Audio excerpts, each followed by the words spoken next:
Alors, les juifs incarnent la jouissance, les juifs sont assimilés aux femmes, et les femmes incarnent aussi la jouissance. C'est que les femmes incarnent la jouissance, ça n'a rien de typiquement juif, c'est évidemment une très vieille affaire qui dépasse largement le cadre judéo-musulman. Le corps féminin est un corps jouissif par nature, si vous voulez. C'est l'histoire du devin Tirésias, qui a été puni par Héra, c'est dans Ovide évidemment, après avoir trahi ce secret de Polychinelle, que les femmes incarnent la légende. C'est pour montrer que même si on sort du cadre judéo-musulman, il y a des choses comme ça qui sont universelles. Donc vous trouvez ça au livre 3 des Métamorphoses d'Ovide. C'est narré au livre 3 des Métamorphoses, je vous le lis. C'est l'histoire de Tirésias. À noter, je vais vous le dire un petit peu après, que ça précède juste l'histoire de Narcisse. Très important. Vous allez comprendre pourquoi.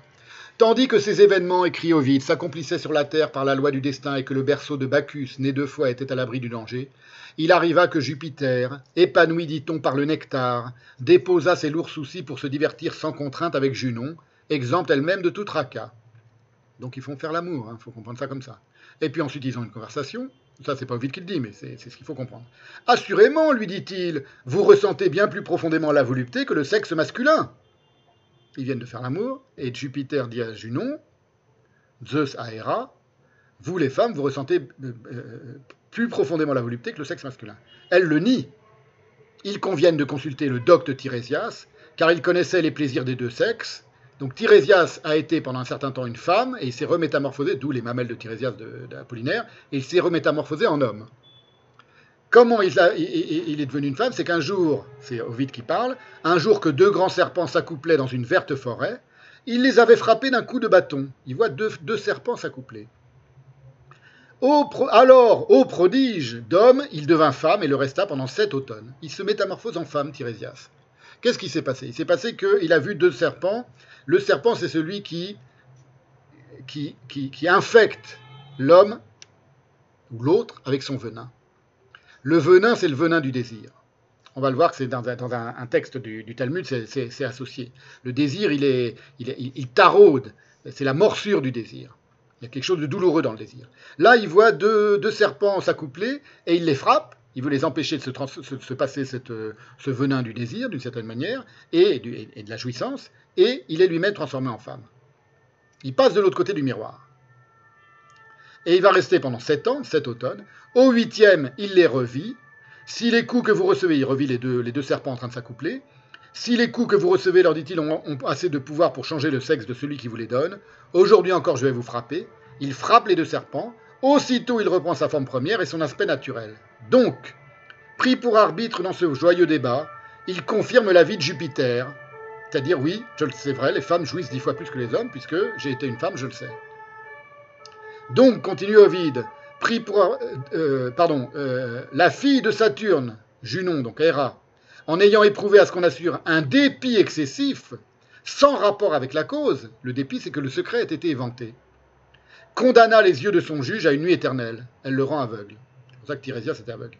Mais le Père Tout-Puissant, car aucun Dieu n'a le droit d'anéantir l'ouvrage d'un autre Dieu, il ne peut pas lui rendre sa vue, en échange de la lumière qui lui avait été ravie, lui accorda le don de connaître l'avenir et allégea sa peine par cet honneur. Et c'est comme ça qu'il va devenir un devin. Les femmes, donc, par une disposition naturelle, anatomique, jouissent davantage que les hommes. C'est vieux comme le monde. Si cela doit demeurer secret, en volupté, si vous voulez, ça ne veut rien dire de jouir davantage. Elles connaissent plus profondément la volupté que le sexe masculin, selon les mots d'Ovide. Si cela doit demeurer secret, c'est sans doute qu'on leur en fait grief. Une version de la légende de Tirésias indique que sur 10 mesures de plaisir, les femmes en détiennent 9. C'est-à-dire que les hommes reprochent aux femmes de jouir autant parce que c'est une jouissance qui est prise symboliquement, fantasmatiquement, sur leur propre jouissance. C'est la définition propre de ce que j'appelle le manque à jouir, comme le manque à gagner. Une version de la légende de Tirésias, oui, je viens de dire, quant aux Juifs, ils se reconnaissent par leur nom même, Jacob Israël, fils d'Isaac, il rira, fécondés par cette jouissance qui n'est pas sans résonance évidemment avec leur millénaire mystique de la joie. J'ai déjà signalé, le judaïsme c'est une grande mystique de la joie. Je ne développe pas aujourd'hui, mais je pourrais le développer un jour ou l'autre. Il n'est pas indifférent de savoir qu'à la métamorphose de Tirésias, donc juste après dans Ovide, les versets qui suivent, succède la légende de Narcisse précisément, dans le 3e livre d'Ovide. la mère de Narcisse, l'Iriope, douée d'une rare beauté, écoutez bien parce qu'on va en venir à la version juive de toute cette histoire, demanda au devin, ce fut là sa première épreuve de vérité, donc il est devenu devin, il est devenu aveugle et devin à la fois, puni pour avoir révélé la vérité de la supériorité de la jouissance de la femme sur celle de l'homme. Sa première épreuve de vérité, c'est de répondre à cette question de la mère de Narcisse, si l'enfant digne d'être aimé des nymphes, tellement il était beau, vivrait longtemps. Le devin, interprète de la destinée, répondit, c'est le texte d'Ovide, s'il ne se connaît pas. Et on sait que pour son malheur, Narcisse va se connaître, puisqu'il va se regarder, se contempler, et aimer se contempler, et être attiré par son propre reflet. Et il finira noyé pour avoir trop aimé jouir de se contempler dans l'eau d'une rivière. Or Narcisse, dit encore Ovide, lorsqu'il est âgé de 15 ans, est sujet à un étrange délire, nuitasque furoris, un délire étrange, un délire étrange. Chez beaucoup de jeunes gens, chez beaucoup de jeunes filles, il faisait naître le désir, écrit Ovide. Mais il était doté d'un orgueil si dur qu'il refusait d'être touché. Il suscite le désir, donc il procure la morsure du désir, le venin du désir, il projette le venin du désir chez tous ceux qui l'approchent, hommes ou femmes, mais lui, il refuse d'accéder au désir, le plaisir, puisqu'il refuse d'être touché. Pour lui comme pour les autres. Le désir, c'est le désir de la copulation. C'est pas juste le désir de regarder. On parle du désir. Il faisait naître le désir. On ne dit pas il faisait naître le plaisir, tellement il était beau à voir. Il faisait naître exactement comme une belle femme. Mais ça s'appliquait aux femmes, aux jeunes filles et aux hommes. Et c'est ce désir qu'il va contempler en face, et pour se connaître, comme a dit la formule de l'oracle de Tirésias, qui va causer sa mort. Vous voyez, c'est prodigieux, c'est prodigieusement intéressant. Il y aurait ainsi une relation entre le désir qu'on inspire et la jouissance qu'en tire soit soi-même, soit celui à qui on inspire le désir, mais qu'on en tire soi-même. Il y a une jouissance d'être désiré, tandis que le contact, entre guillemets, c'est le mot utilisé il refusait d'être touché par Ovide, le rapport sexuel relèverait, lui, d'un ne pas se connaître. Raison pour laquelle, au fond, il n'y a pas de rapport sexuel, comme disait Lacan. C'est-à-dire que Narcisse est mort d'avoir refusé au désir le ne pas se connaître. Alors tout cela semble un peu tordu, et ça l'est, mais aussi ça ne l'est pas. Et pour comprendre en quoi c'est pas si tordu que ça, il n'est pas inutile de prendre les choses par l'autre bout, à savoir, qu'en pensent donc les Juifs de toute cette histoire de jouissance et de narcissisme et de rapport entre les deux sexes. Eh bien, figurez-vous qu'il y a à ce sujet précisément un midrash de Rashi, prodigieux, qui concerne le verset 8 du chapitre 38 de l'Exode. Exode, c'est Shemot en hébreu, ça veut dire les noms. Consacré à la cuve en bronze destinée au tabernacle. Donc c'est le moment dans la Bible où on construit tous les instruments du tabernacle et il va y avoir la cuve qui contiendra les eaux consacrées. C'est une cuve qui doit être en bronze.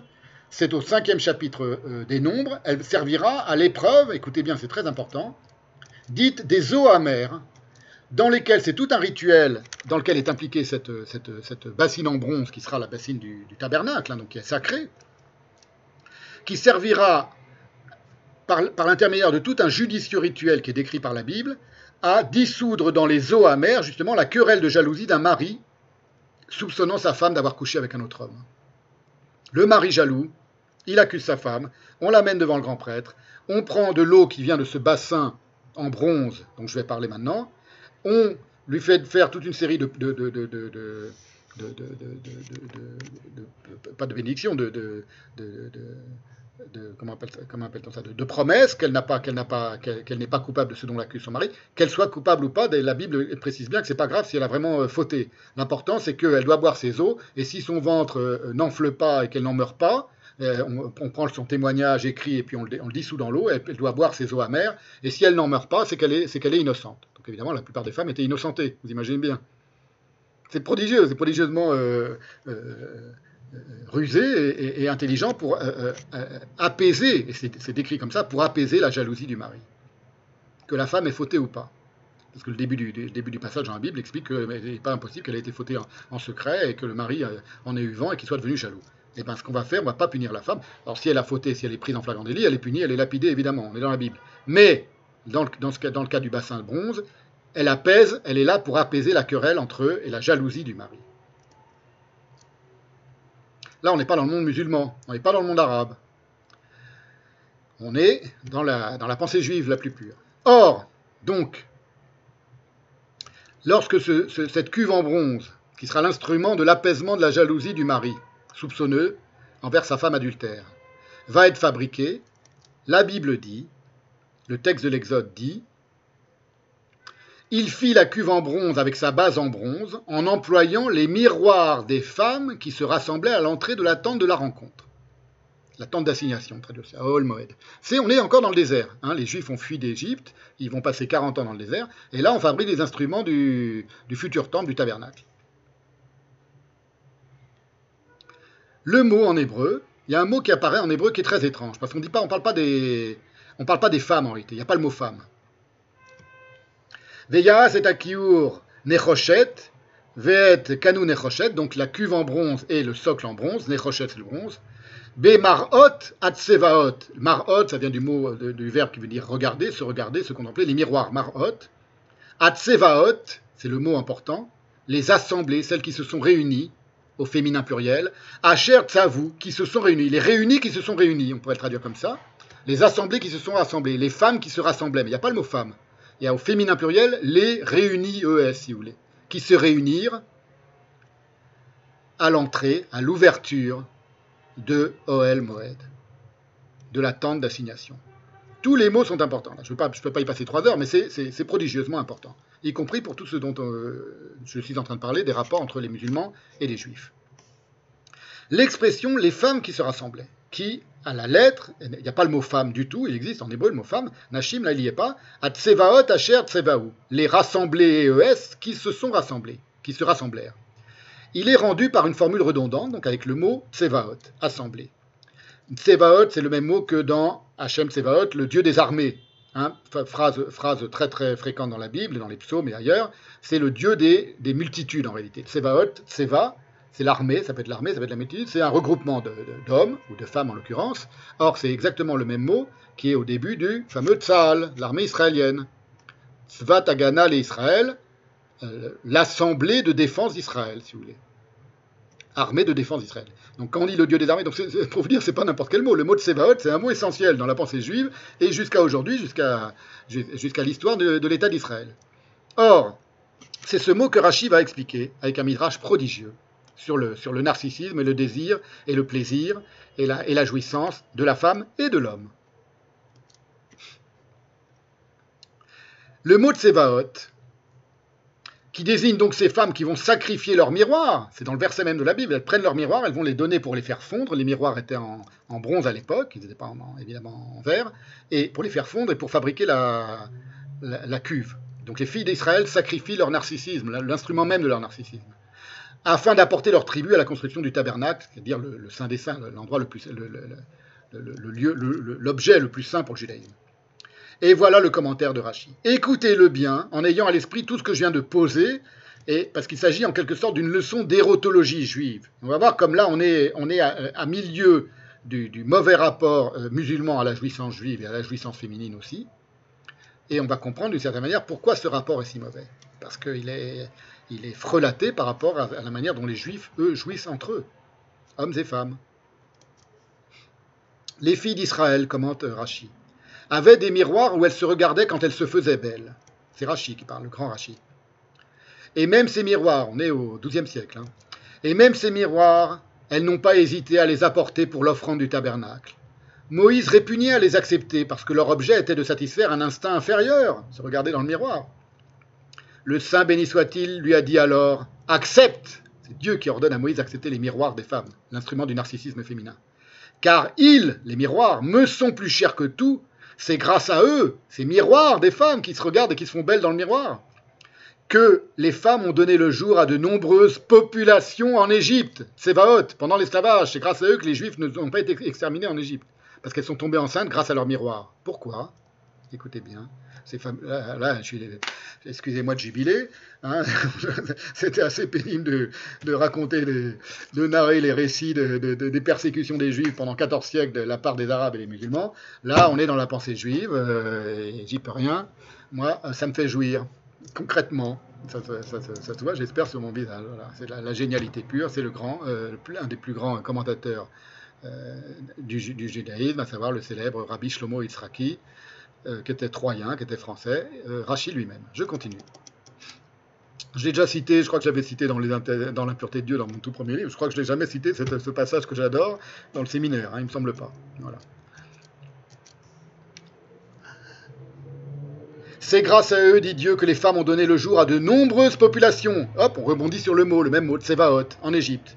Quand leurs époux étaient épuisés par leur dur travail, ils étaient esclaves en Égypte, elles allaient leur apporter nourriture et boissons. Elles les faisaient manger. Elles s'occupent de leurs maris esclaves qui travaillent et qui sont épuisés et qui ne peuvent pas donc les satisfaire. Et donc les mettre enceintes seulement ils sont fatigués. C'est très grave. Le peuple juif risque de disparaître. Je fais mon commentaire à l'intérieur du commentaire de Rashi. Elles allaient leur apporter, dit Rashi, nourriture et boissons. Elles les faisaient manger et elles emportaient leur miroir. C'est Dieu qui explique ça à Moïse dans le texte de Rashi. Chacune se regardait dans son miroir avec son mari et avec de tendres paroles lui disait, donc c'était pendant la pause, elle se regardait avec lui et elle lui disait, écoutez bien, je suis plus belle que toi, éveillant ainsi la tendresse de leurs époux. Et elle devenait mère. Je suis plus belle que toi. Pas regarde comme je suis belle. Désire-moi parce que je suis belle. Elle dit je suis plus belle que toi. Elles jouissent de se regarder, évidemment, et elles jouissent plus que leur mari. Et du coup, leurs maris ne leur en veulent pas. Au contraire, ça les revigore. Leur virilité, fatiguée par l'esclavage, est revigorée par la jouissance de leur femme et par la jouissance narcissique de leur femme. Et elles devenaient mères, ainsi qu'il est dit, sous le pommier je t'ai éveillé, Cantique 8.5.